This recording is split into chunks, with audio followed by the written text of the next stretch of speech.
Labadiena, su jumis sveikinasi Lietuvos neįgaliųjų draugijos tinklalaidė Negalia problema. Joje kalbiname skirtingus žmonės įvairiomis svarbiomis žmonėms su negale temomis. Šiandien svečiuojamės valstybės garantuojamos teisinės pagalbos tarnyboje ir noriu pristatyti jums savo pašnekovę, paskaitysiu, nes pavadinimas tikrai ilgas. Tai valstybės garantuojamos teisinės pagalbos tarnybos, antrinės teisinės pagalbos ir mediacijos paslaugų administravimo skyriaus vedėja Ofelija Gontarskytė. Labadiena. Sveiki. Ir šiandien pasikalbėsime apie valstybės garantuojamą teisinę pagalbą, kas jinai yra tokia.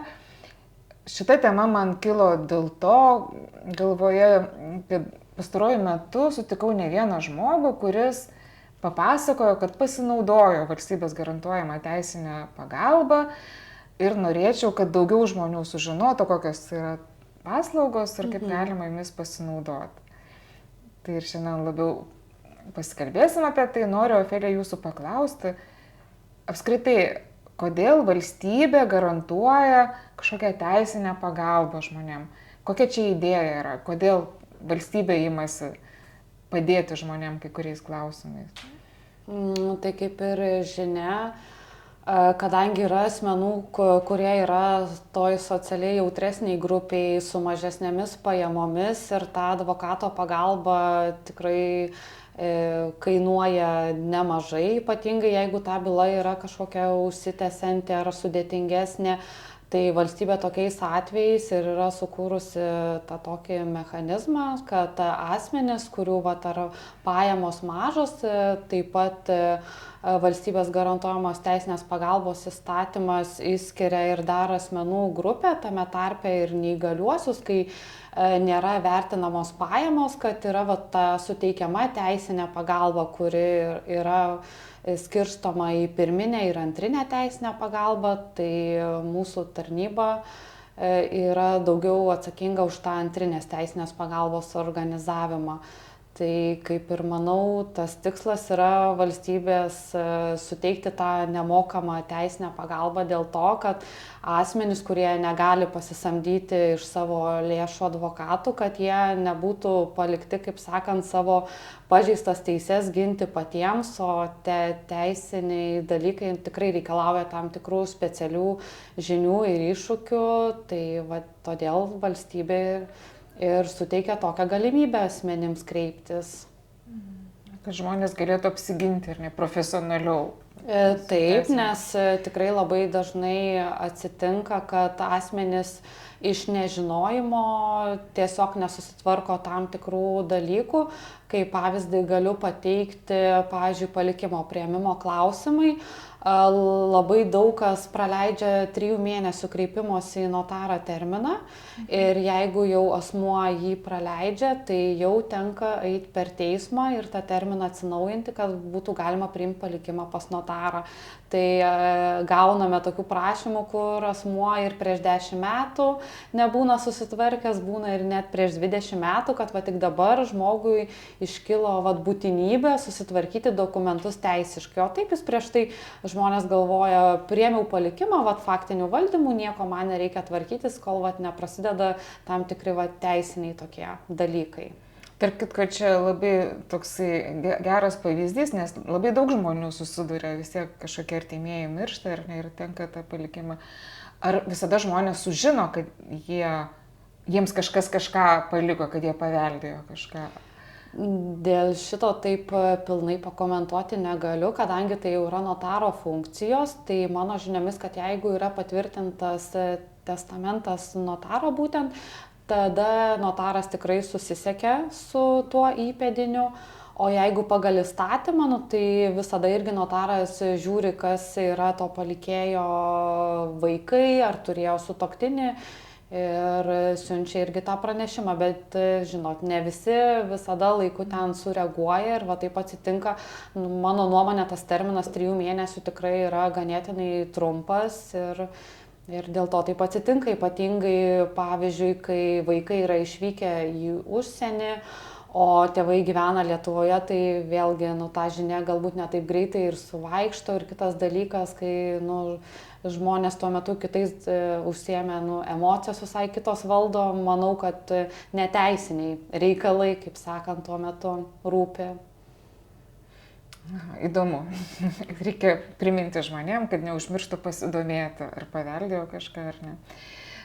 Tai vėl sugrįžtant prie teisinės pagalbos, kokios yra valstybės garantuojamos teisinės pagalbos rūšys? Jau minėjo pirminė, antrinė, ko jos skiriasi, kokiais atvejais žmonės gali pasinaudoti vieną ir kitą pagalbą?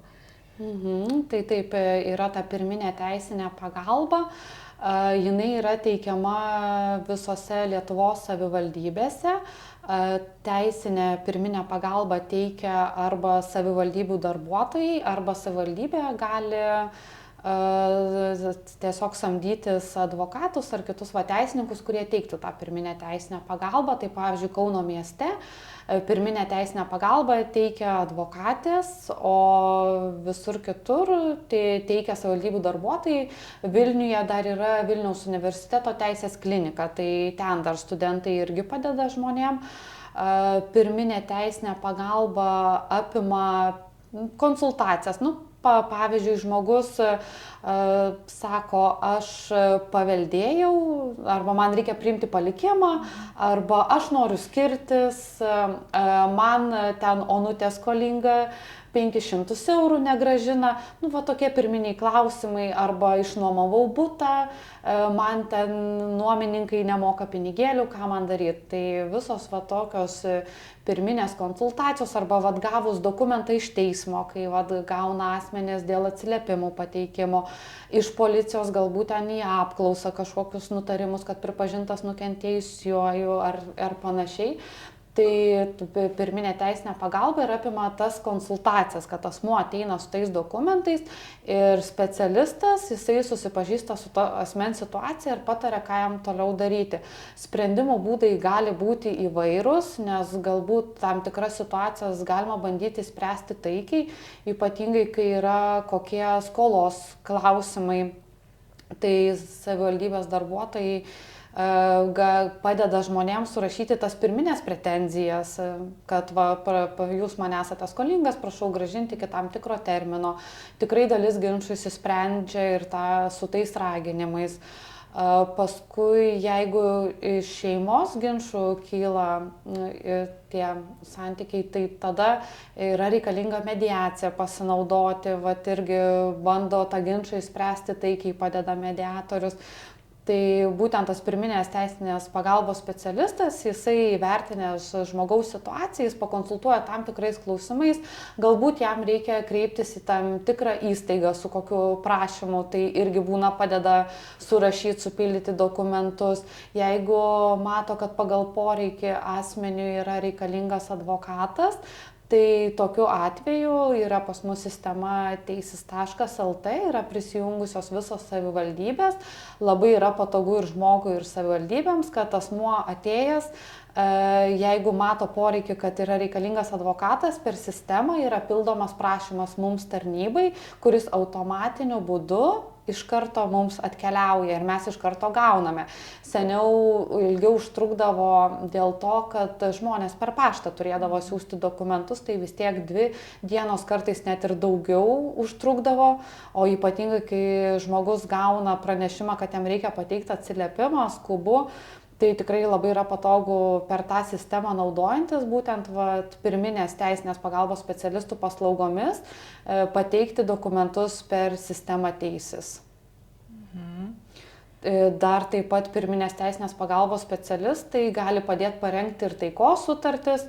Pavyzdžiui, jeigu santuokos nutraukimas bendrų sutarimų, irgi į teismą gali parengti dokumentus, bet kaip žinia, nuo kitų metų, tiksliau praeitų metų santuoką nutraukti bendrų sutarimų galima pas notarą, tai čionais jau ta teisinė pagalba jinai nėra skiriama ir tos išlaidos jau nėra apmokamos. Šiai dienai gal ateityje keisis. Tiesiog net nebereikės į teismą eiti, ar ne? Tai jau nuo praeitų metų jau nebereikia, jeigu bendrų sutarimų ir nėra bendrų nepilnamečių vaikų ir sutuoktiniai ilgiau negu metus neveda bendro ūkio. Tai jie tiesiai keliauja pas notarą susitvarkyti, tai irgi tas, kiek žinau, tikrai greičiau negu per teismą, nes teismas dabar net ir nepriema tokių nagrinėti. Tai būtų tokios pagrindinės pirminės teisinės pagalbos funkcijos. Ir iš karto noriu klausti, ar šita pagalba yra nemokama? Taip, pirminė teisinė pagalba priklauso visiems Lietuvos gyventojams teisėtai gyvenantiems. Tai reiškia, kad ne tik Lietuvos Respublikos piliečiai, bet taip pat ir užsieniečiai, kurie yra teisėtai gyvenantis Lietuvos Respublikos teritorijoje, jie turi teisę pasinaudoti pirminėmis konsultacijomis. Vienam klausimui yra skiriama 1 valanda nemokama, esant poreikiui yra pratęsiama, o pats konsultacijų tas skaičius jis nėra per metus ribojamas. Tai pavyzdžiui, jeigu aš atėjau vasario mėnesį pasikonsultuoti dėl skolos prisiteisimo, aš kovo mėnesį galiu ateiti pasikonsultuoti dėl santuokos nutraukimo. Dar už savaitės man galbūt iškilo klausimų dėl palikimo priėmimo. Tai kaip ir sakau, vienam klausimui 1 valanda taip pat standartiškai yra skiriama. Ir pirminę teisinę pagalbą asmenys gali pasinaudoti pagal savo gyvenamąją vietą.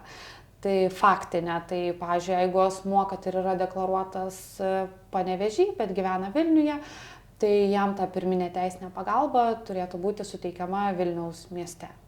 Kad asmeniui būtų patogu, nes tikrai dažnai ta deklaruota vieta netitinka faktinės. Tai kad asmeniui, kaip ir minėjau, kad tas...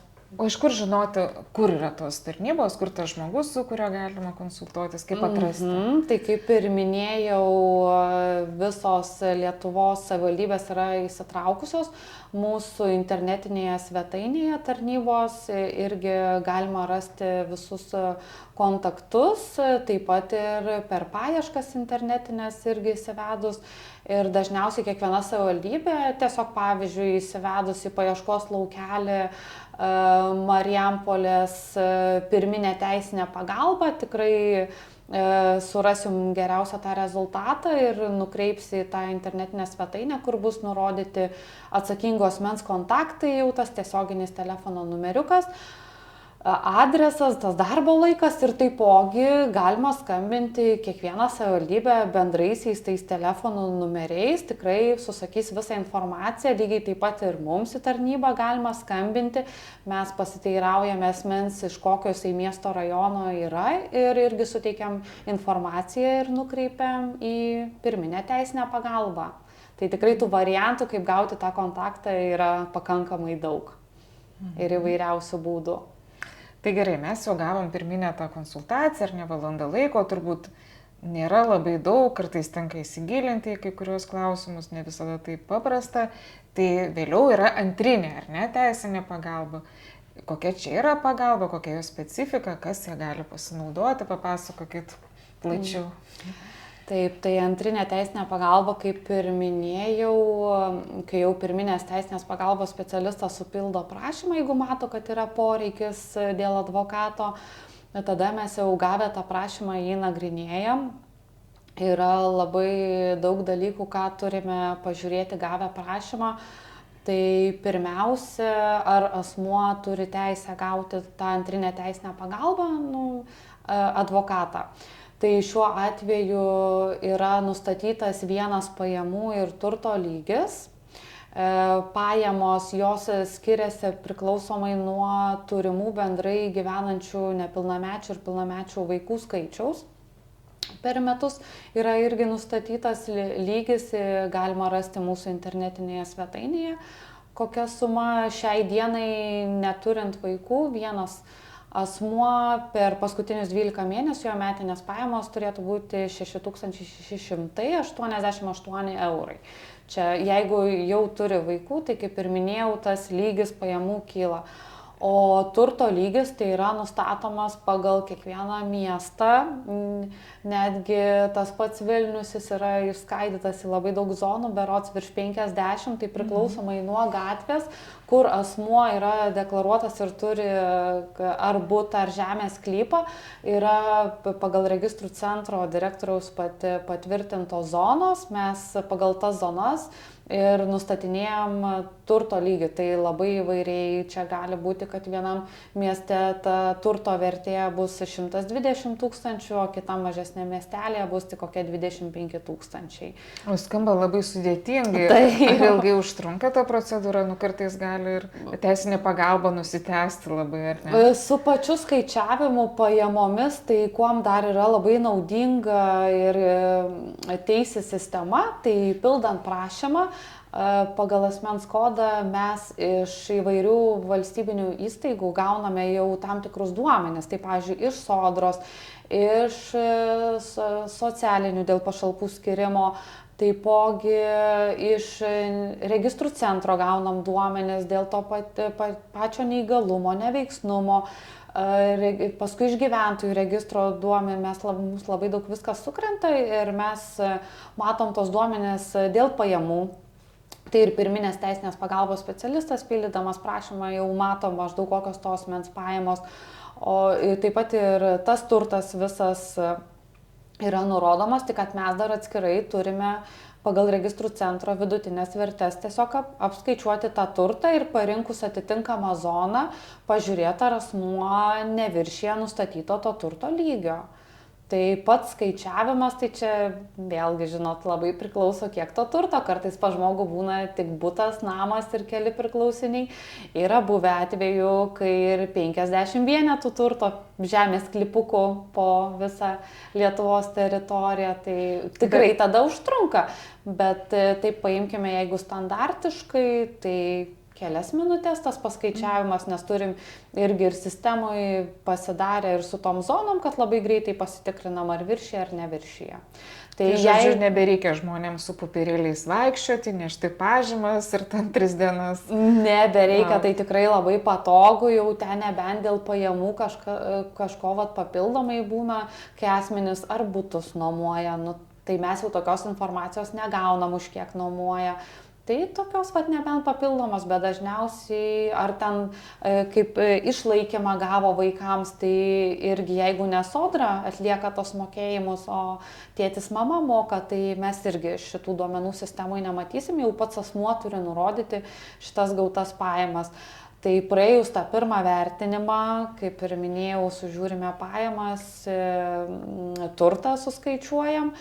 Arba taip pat yra tie variantai, kur pagal valstybės garantuojamos teisinės pagalbos įstatymo 12 straipsnio yra įskirtos asmenų grupės, kai mes nežiūrim, kiek asmuo gavo pajamų ir kokį turtą turi.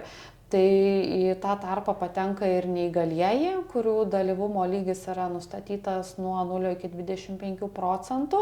Ir taip pat neįgaliųjų asmenų globotiniams ir rūpintojams irgi taip pat gali būti suteikiama teisinė pagalba, nevertinant pajamų ir turto, jeigu tai yra reikalinga būtent to globotinio interesams. Tai kaip pavyzdys gali būti neveiksnus asmuo, jo dalyvumo lygis 25%, reikia jo vardu priimti palikimą, gauti leidimą, tai šiuo atveju pasikreipia pats globėjas, mums pateikia dokumentus, kad jis tikrai yra globėjas, kad jo globotiniui yra nustatytas ten 25% dalyvumo lygis ir mes tada irgi suteikiam pagalbą. Taip pat teisę gauti pagalbą, neatsižvelgiant į turtą ir pajamas, kas gali būti tikrai aktualu, tai baudžiamosiose bylose nukentėjusieji. Irgi yra skirtas asmenų ratas, kurie gauna toje pilnoje apimtyje, tai ten jau patenka smurtas, pavyzdžiui, artimoje aplinkoje ir taip pat visi nukentėjusieji dėl žalos, nes dažniausiai nukentėjusiems reikalinga, kad būtų parengtas civilinis ieškinys dėl žalos atlyginimo. Tai čia vėlgi mes nevertinam nei pajamų, nei turto, taip pat dar socialinės pašalpos gavėjas patenka. Taip pat yra numatyta, kad jeigu turtas ar pajamos areštuotas, mes irgi tada jau kitaip skaičiuojam, atsižvelgiam, nes asmuo negali laisvai tomis pajamomis ir turtu disponuoti.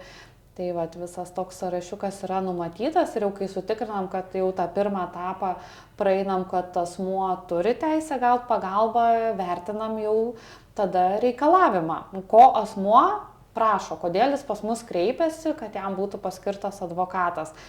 Tai bylos yra įvairiausios, daugiausiai civilinių gauname ir iš šeimos ginčų kylančių, tai būtų santuokos nutraukimas, išlaikymo priteisimas, padidinimas, paskui palikimo prieimimo, vat, kaip minėjau, tos terminus praleidžia, paskui skolos, taip pat kreipiasi asmenys patraukti į bylas kaip atsakovai, ar dėl skolos priteisimo, ar dėl tos pačios santuokos nutraukimo.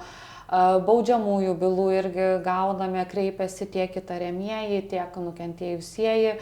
Mažiau bylų gauname tų administracinių, tai reiškia dėl ginčių su sodra, su asmens su negalia agentūra, su ta pačia valstybinė mokesčių inspekcija ir dar administracinių nusižengimų bylos, va, tokios pagrindinės kategorijos, bet kaip ir minėjau, pagrindas tai yra civilinės būtų pas mus.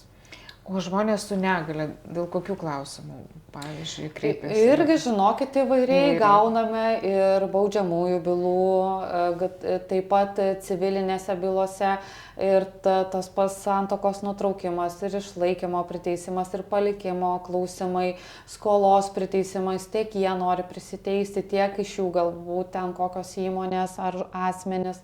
Taip pat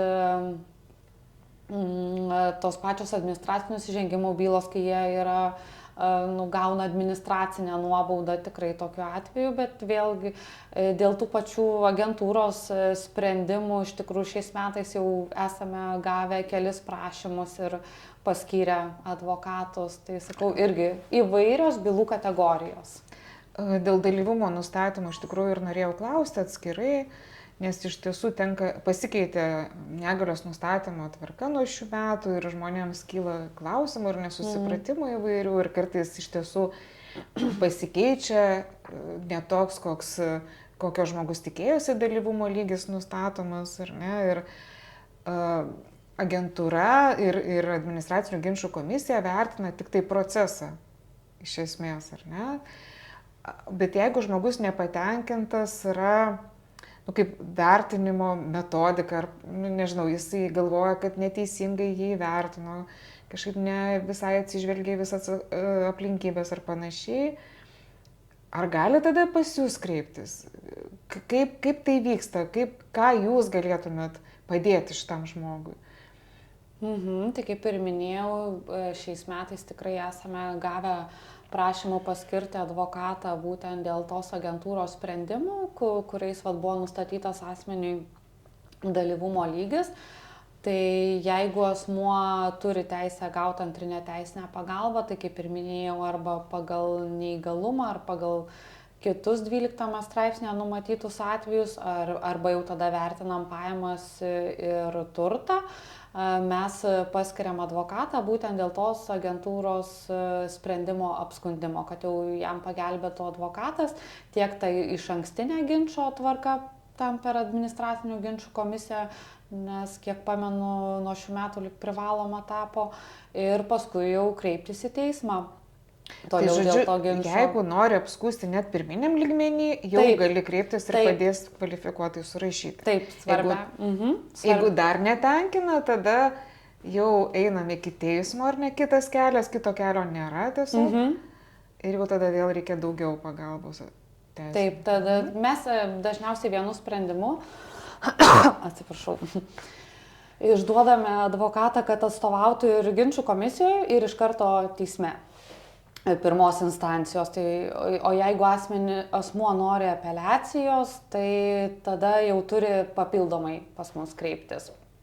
O jeigu asmuo nori iš naujo nusistatyti dalyvumo lygį, tai tam pirminiam dokumentų surinkimui advokatas nėra skiriamas, galima mėginti kreiptis į pirminę teisinę pagalbą, kad padėtų užpildyti prašymą, bet aš manau, kad ir asmens su negalia agentūra darbuotojai, mačiau, yra patvirtintos jų formos, tai manau irgi tikrai nukreipia asmenį, kokius dokumentus jam reikia susirinkti ir taip pat padeda tą prašymo formą užsipildyti. O turėjote jau tokių atvejų, kai iki teismo nuėjo žmogus bylinėtis su agentūra? Kiek pamenu, tikrai turėjom vieną atvejį, kad su ginčių komisijoje buvo skundas nagrinėtas, tačiau kiek mūsų žiniomis pats asmuo atsisakė toliau kreiptis į teismą. Vis tiek tai yra sudėtingas, varginantis procesas, jau reikia labai ir ne, būti pasiruošus. Kartais aš net kiek ir suprantu, asmeniui galbūt net yra paprašiau iš naujo susirinkti dokumentus ir prašyti iš naujo nustatyti tą dalyvumo lygį, negu kad per tuos teisminius procesus keliauti. O dar ką svarbu, ką norėčiau paminėti, kad jeigu asmuo, tas dalyvumo lygis jo, pavyzdžiui, būtų nustatytas 40%, tai tokiu atveju mes jau vertintume jo pajamas ir turtą. Ir jeigu būtų taip, kad jo pajamos viršytų nustatytą lygį arba jo turtas viršytų nustatytą lygį, tai tokiu atveju nuo šių metų yra galimybė asmenims kreiptis į tarnybos komisiją, kad antrinė teisinė pagalba būtų suteikta išimties tvarka. Tai mes irgi, jeigu priemam sprendimą atsisakyti teikti teisinę pagalbą, mes šitą informaciją nurodom asmenim, ką jie dar papildomai turi mums pateikti, kad mes galėtume nagrinėti jo prašymą išimties tvarka. Tai... Ir yra tokių atvejų, kaip teigiamai? Taip, tikrai yra, kad žmonės kreipiasi ir tikrai gauna teigiamus sprendimus, nors, pavyzdžiui, pajamos ten viršijo ar turtas viršijo, nes yra atsižvelgiama į tokius kriterijus, į asmens pačio pragyvenimo lygį, kiek jis iš tų pajamų skiria galbūt vaistams, komunaliniams mokesčiams, galbūt turi kažkokių papildomų išlaidų, svarbių, ne. Taipogi bylos sudėtingumą, asmens įsilavinimą, tai visus šitus kriterijus įvertinus, komisija ir sprendžia, ar suteikti tą, paskirti advokatą, ar visgi ne. Kitas toks pavyzdys galbūt būtų vėlgi įdomu, ar galėtų padėti jūsų tarnyba, ar pirminės teisinę pagalbą teikiantis teisininkai turbūt. Žmonės dažnai skundžiasi, kad negauna vienų ar kitų paslaugų. Tarsi tos paslaugos yra numatytos įstatyme, bet štai savivaldybė sako, kad nėra lėšų ir šiemet jums tos paslaugos neteiksime. Ar teisinis kelias būtų čia toksai variantas, galbūt išsireikalauti paslaugas?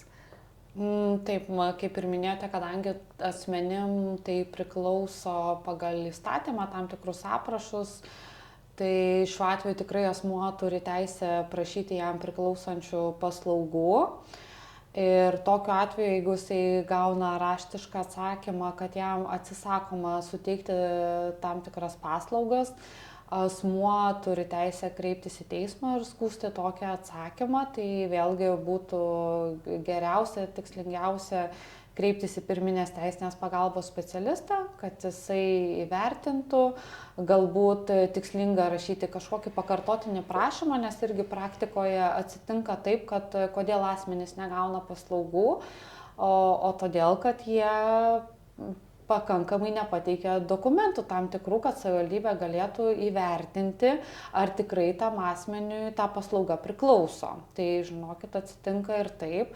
Tai šiuo atveju galbūt tas pirminės teisinės pagalbos specialistas padėtų žmogui ir paaiškintų, ko dar iš tavęs trūksta, kad tau ta paslauga būtų teikiama. O jeigu matytų, kad pagrindas yra skųsti tokį atsakymą, jisai padėtų supildyti asmeniui prašymą dėl advokato paskirimo ir tada jau bandyti tuo teisminiu keliu gauti. Man teismas visada skamba kažkaip grėsmingai. Man atrodo, kad čia yra tokia kraštutinė priemonė, ar ne, kai nepavyksta susišnekėti visiškai ir nerasti bendro sprendimo, bet jūs užsiminėte apie mediaciją, ar ne? Galbūt vėlgi toksai naujas žodis, jau skambantis ne vienerius metus, bet gal ne visi žino, kas tai yra, gal paaiškinkit, kas tai yra ir kokiais atvejais gali mediatorius padėti. Tai mediacijos irgi yra kelios rūšis. Nuo 20 metų sausio 1 dienos buvo įtvirtinta privalomoji mediacija būtent šeimos ginčuose. Tai čia asmenys ją turi pasinaudoti, kai yra siekiama inicijuoti būtent ginčą iš šeimos santykių. Tai būtų santuokos nutraukimas, dėl išlaikymo priteisimo, bendravimo tvarkos ir visi tokie ginčai, kai asmuo turi kreiptis arba pas mus į tarnybą, nes privalomosios mediacijos paslaugos jos yra apmokamos visiems Lietuvoje gyventojams. Jau mes nežiūrim nei pajamų, nei turto, nei jokių kitų kriterijų. Jau čia kiekvienam asmeniui yra laiduojama teisė kreiptis būtent per tarnybą, kad tarnyba paskirtų mediatorių, bet vėlgi čia yra tam tikra ir procedūra, kad pirmiausia mes gauname asmens prašymą. Dažniausiai jį pateikia tik viena ginčo šalis, kaip pavyzdys moteris dėl santuokos nutraukimo, tada mes turime kreiptis į jos sutuoktinį, ar jisai sutinka su mediacijos procedūra. Jeigu jisai sutinka, tada mes paskiriam jiems mediatorių, kuris padeda jų ginčą išspręsti taikiai, tam tikrais kompromisais, nes kaip ir žinia, žmonės su tam tikrom emocijom skuba, kaip sakant, priimti ir tos tokius sprendimus galbūt ir ne visai jiems naudingus. Be to mediacijos procedūra, kuo jinai dar yra naudinga, kad procesas vyksta žymiai greičiau ir jisai yra neutralus. Kaip sakant, teisme yra tam tikros taisyklės, atėjo teisėjas, iš pradžių pakalba vienas, tada kitas, tam tikri klausimai, eiliškumas, įrodymų tyrimas. Ne visada malonu. Taip, ir kelia stresą tikrai. O mediacijos procedūra, jinai yra žymiai švelnesnė procedūra, joje dalyvauja mediatorius, tos ginčo šalis, taip pat jeigu yra poreikis, gali pasikviesti ir savo atstovus advokatus, nors yra rekomenduojama dalyvauti be advokatų ir tiesiog uždavinėjom tam tikrus klausimus, bandoma surasti tą taikų išsprendimo būdą. Būna ir taip, kad mediatoriui reikia atskirai pasikalbėti su ginčo šalimis, nes tikrai emocijos kartais veržiasi per akis, bet mediacijos procesu tas tikrai yra atleidžiama, kaip sakant, žmonėm viską išleisti, paleisti ir galbūt tą susitarimą žmonės ir suras. Ir psichologai, mediatoriai turi būti geri? Ne, nėra numatyta tam tikra specialybė, yra numatyta, kad tiesiog aukštasis universitetinis išsilavinimas. Bet turiu omeny, kad turi tokią empatiją turėti ir vis tiek visas tas emocijas sugerti nėra paprasta turbūt. Tai be abejo, kaip ir kiekvienam darbe ir pas mus tarnyboje, tikrai kartais irgi tenka ir išklausyti žmogų ir užjausti. Tai sakau, ta procedūra ne visada jinai kartais gali būti daugiau tų emocijų, kartais gali ateiti labai ramūs žmonės ir per valandą laiko jie jau tą sprendimą jie jau bus susiradę. O jeigu taip nutinka, kad kita ginčo šalis nesutinka su mediacijos procedūra, tokiu atveju mes išrašome pažymą, kad asmuo gali kreiptis jau tada į teismą, nes jau kito kelio nelieka, bet vėlgi teisme yra numatyta teisminės mediacijos, tikrai teisėjai jas intensyviai siūlo ir ganėtinai dažnai žmonės jomis naudojasi. Šita galimybė, tai vėlgi dar vienas toks laiptelis, kai žmonės gali tą ginčą išspręsti taikiai. Tai čia būtų kas taip susiję daugiau su šeimos ginčais. Taip pat yra numatyta ir neteisminė dar mediacija, tai jinai jau yra taikoma ne šeimos ginčuose, bet kitose ginčuose.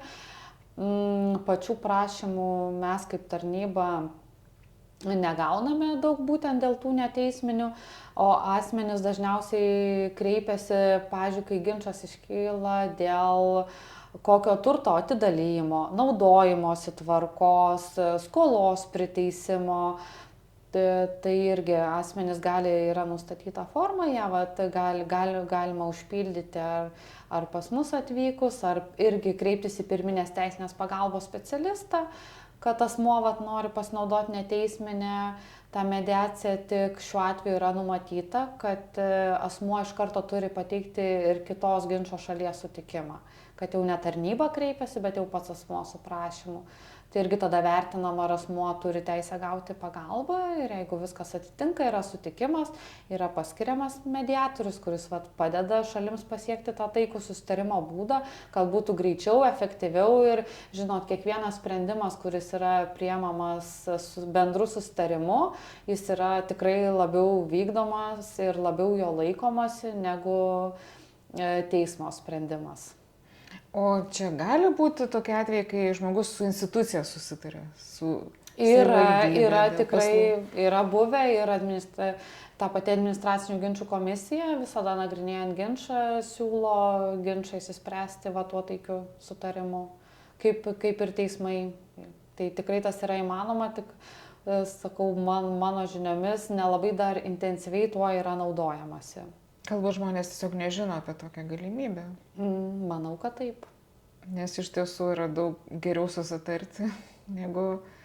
Bet aš esu girdėjus, nežinau, ar jūsų vadovė užsiminė, kad iš tiesų ateina tas supratimas, kad netgi institucijos kartais net priimtus sprendimus gali šiek tiek pakoreguoti, atsižvelgus į žmogaus ten kažkokias pastabas ir nusiskundimus, ar ne?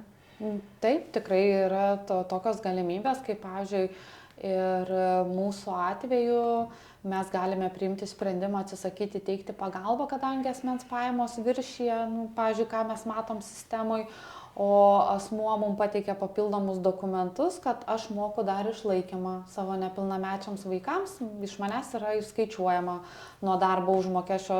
Tokiu atveju mes peržiūrim dokumentus ir jeigu viskas atitinka, mes galim tiesiog naikinti savo pirminį sprendimą ir paskirti advokatą.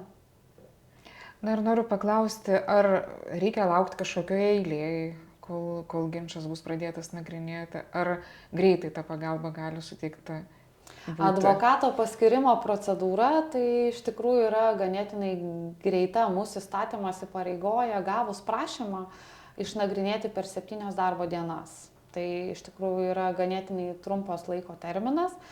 O jeigu matome iš bylos esmės, kad asmeniui tas advokatas yra reikalingas skubiau, pavyzdžiui, reikalinga pateikti atsiliepimą, galbūt posėdis greitai artėja, apklausa ir panašiai, mes tokius prašymus tikrai stengiamės išnagrinėti greičiau.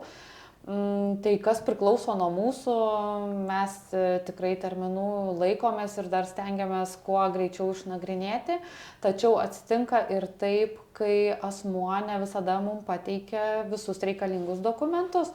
Kaip pavyzdys, asmuo nori kreiptis dėl palikimo priėmimo, tačiau nenurodo, kieno palikimą nori priimti, koks palikimas, nes jeigu nėra palikimo, tai advokato mes ir neskirsim, kad kreiptųsi į teismą su šitais klausimais.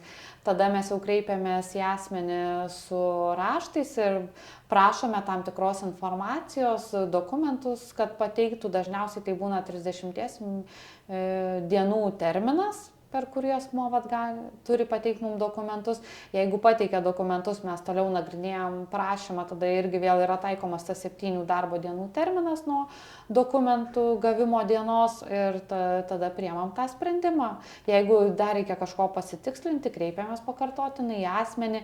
Būna ir taip, kad kai matome, kad tam tikrą informaciją galim gauti iš valstybinių įstaigų, savivaldybės, kaip, pavyzdžiui, asmuo sako, aš noriu skųsti savivaldybės ten birželio 4 dienos raštą, tačiau mums to atsakymo jisai nepateikė.